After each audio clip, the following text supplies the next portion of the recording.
Todos os anos, dezenas de novos animes vão ao ar e todo mundo fica querendo saber quando vão anunciar a segunda temporada do anime preferido, que dia da semana vão ter os episódios e coisas do tipo. Mas, quem financia os animes, como eles são produzidos e lançados e o funcionamento das temporadas? É disso que vamos falar nesse vídeo. Fala galera, beleza? Vocês estão no Repórter Animes, aqui quem fala é o Yoso, que é o seu apresentador. Sejam bem-vindos a mais um vídeo aqui do canal. E hoje nós vamos falar sobre esse processo de produção de um anime. Para que algo saia do papel, é necessário que haja pelo menos um projeto. E no caso de um anime, é o roteiro. O roteiro é simplesmente um enredo organizado para a obra, com a história principal definida e ajustada para o número de episódios, descrição de personagens e etc. É comum que o roteiro inicial seja entregue junto com a proposta de produção, e esse roteiro costuma ser bem curto. É o caso de Audinoa Zero, cujo esboço tinha 2 ou 3 frases descrevendo cada episódio. O responsável por criar esse esboço e definir a principal parte do enredo é o autor, que no caso de adaptações é responsável por decidir o que adaptar, quanto tempo para cada arco, o que ampliar, o que cortar, etc. Vale lembrar que o autor não é sempre o responsável pelo roteiro dos episódios. Esse trabalho é feito por várias pessoas diferentes que são supervisionadas por ele, e pelo diretor também. Além desses, produtores, assistentes de redação e outros podem estar envolvidos nesse processo.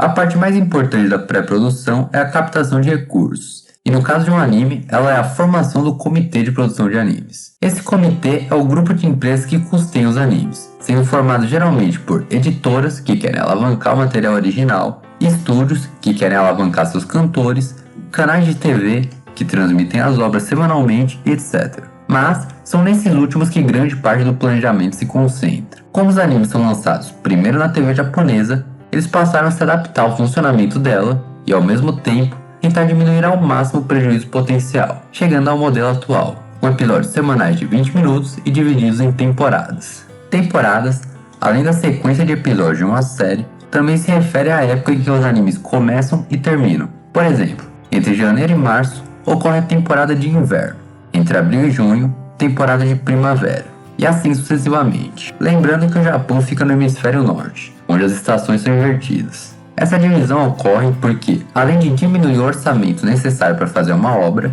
devido ao número limitado de episódios, fica mais fácil organizar a programação das emissoras e, assim, negociar os moldes de venda dos direitos de transmissão. Já o número e tamanho dos cursos se explica pela duração do ano. Como um ano tem em média 52 semanas, isso corresponde a, mais ou menos, 13 semanas por curso. Por esse motivo, a maioria dos animes possui entre 10 e 13 episódios, e esses são chamados de one cour.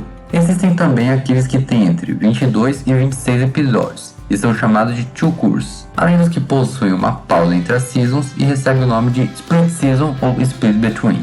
Eu dei essa volta toda porque, além de achar esse sistema interessante e muitas pessoas terem dúvidas relacionadas a isso, esse sistema também define as deadlines de cada episódio. Definido o orçamento e os prazos, o diretor e estúdio montam uma equipe de produção.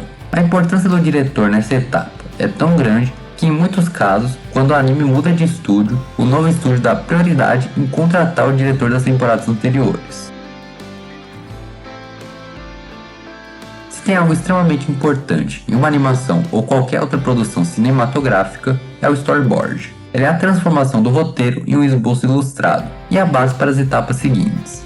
O responsável por produzi-lo é o diretor ou, em alguns casos, outra pessoa, que recebe o nome de storyboarder, e ele entrega aos poucos, a cada episódio ou parte de um episódio que ele termina. Isso acontece porque a obra é animada separadamente por episódios. Cada episódio tem um diretor diferente, e enquanto alguns episódios estão sendo finalizados, outros estão no começo ou nem começaram a serem feitos. Esse processo todo é mostrado no anime de Shirobako.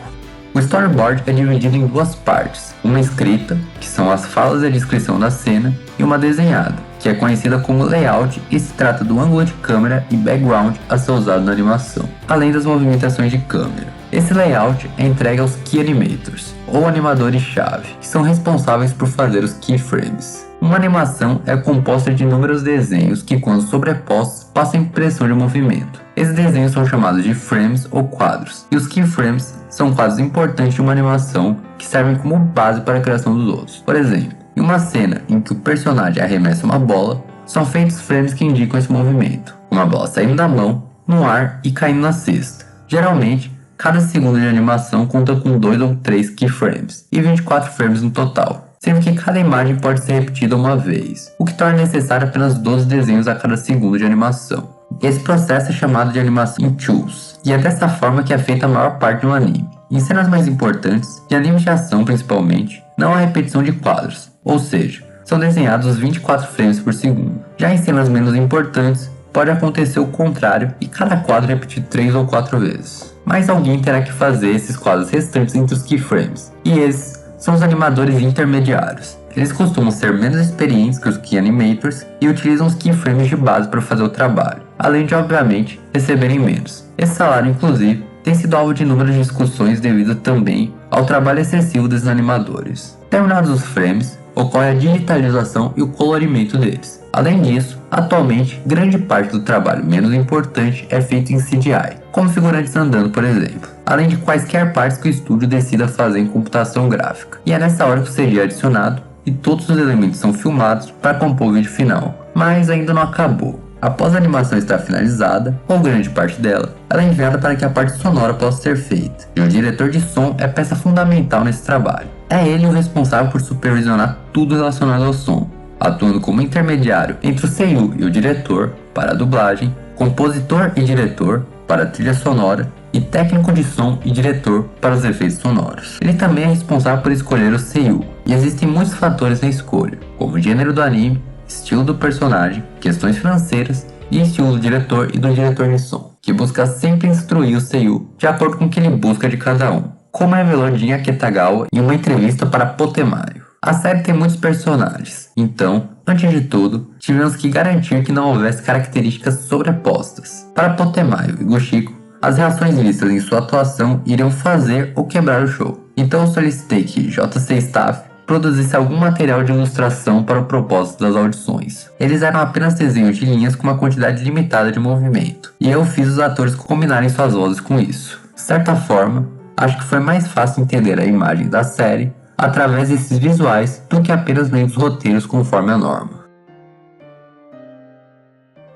Outro ponto extremamente importante no anime é a trilha sonora. Ela é feita por um compositor que pode ou não esperar pela animação começar para criar sua música. Um dos que não costuma esperar é Hiroyuki Sawano, criador das músicas de Attack on Titan, Kill la Kill, Recreators, etc. O mesmo em entrevista revelou buscar uma música tão apaixonante quanto os trabalhos do diretor Hiroyuki Imaishi em Kill la Kill e citou compositores como Hans Zimmer. Já para dar mais realismo à obra, é sempre importante ter bons efeitos sonoros, e geralmente eles vêm de grandes bibliotecas de áudio. Isso acontece porque a maioria dos animes são de baixo orçamento e pouco tempo de produção. Além disso, pacotes comerciais de efeitos sonoros não são tão caros e não cobram royalties. É claro que animes de alto orçamento ou grandes estúdios podem produzir seus próprios efeitos, mas eles são a minoria. Adicionado o áudio e animação, o episódio está pronto para ser enviado para a TV japonesa, além das plataformas de streaming, e assim chegar ao seu público. A partir daí, o sucesso da obra e a consequente decisão dos produtores definirão se ela terá ou não uma nova temporada. Muito obrigado por assistir até agora, esse vídeo vai ficando por aqui, até a próxima.